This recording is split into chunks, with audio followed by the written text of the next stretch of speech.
Uundaji na ukarabati wa vichwa vya MGR tayari unaendelea katika karakana yetu ya Pugu jijini Dar es Salaam. Hivi tunavyozungumza na majaribio tayari yamekwisha kufanyika. Kwa nini tumeamua sasa kuunda wenyewe vichwa vya MGR na ukarabati? Wakati wa utekelezaji wa mkataba na mzabuni inaitwa kampuni ya SMH Rail ya nchini Malaysia, kulitokea ucheleweshwaji wa uletaji wa vipuri na vichwa hapa nchini, na hii ilisababishwa na vita ya Ukraine. Basi shirika likaona tutachelewa, tutasubiri mpaka lini? Ndio ikachukua uamuzi wa kuagiza vichwa viwili ambavyo viko tayari. Vichwa hivyo tayari vimekuja na vishaendelea kufanya kazi. Vichwa hivyo ni kati ya vichwa 8. Baada ya vichwa hivyo 8 kuwasili, tukasema sasa tuagize vipuri kwa ajili ya kuunda vichwa hivyo 6. Kwa hiyo tunavyoendelea sasa hivi tunaunda wenyewe vichwa 6. Faida zake ni zipi ukilinganisha na ambavyo awali mlikuwa mnaagiza kutoka nje? Tunaenda kuokoa mamilioni ya dola ama mabilioni ya shilingi za Kitanzania kwa kuanza kufanya kazi ya kuunda vichwa hapa nchini. Lakini faida nyingine kubwa ni uhamishaji wa teknolojia, kwamba sasa vijana wetu wanaenda kuunda kitu ambacho hatukuwahi kuunda.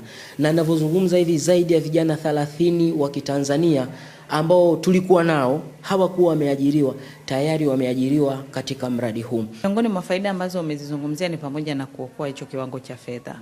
Ni kiasi gani ukilinganisha na mlivyokuwa mkiagiza? Kwa sasa hivi siwezi kusema ni kiasi gani kwa takwimu, ila ni kwamba katika hali ya kawaida kuagiza kitu nje huwa kinagharimu sana, lakini unapofanya ndani kuna gharama inayookoa. Lakini pia kuna swala lingine, ni swala la muda. Badala ya kutumia labda miezi 3 ama 4 kuagiza kile kichwa kuja hapa, lakini ndani ya miezi 6 mnakuwa tayari mmeunda kichwa chenu.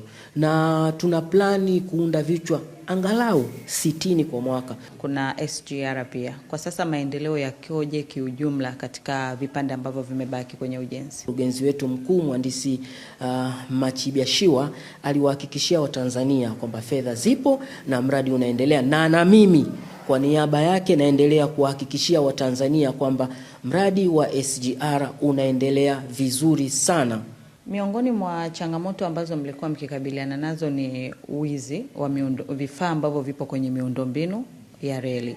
Mpaka sasa hali ikoje na hatua gani ambazo mmezichukua? Nichukue nafasi hii kuvishukuru vyombo vyetu vya ulinzi na usalama, hususan kikosi chetu cha polisi reli kwa kweli, na kitengo chetu cha safety, yani cha usalama. Wanaendelea na operation za kila siku. Leo unasafiri kwa saa takriban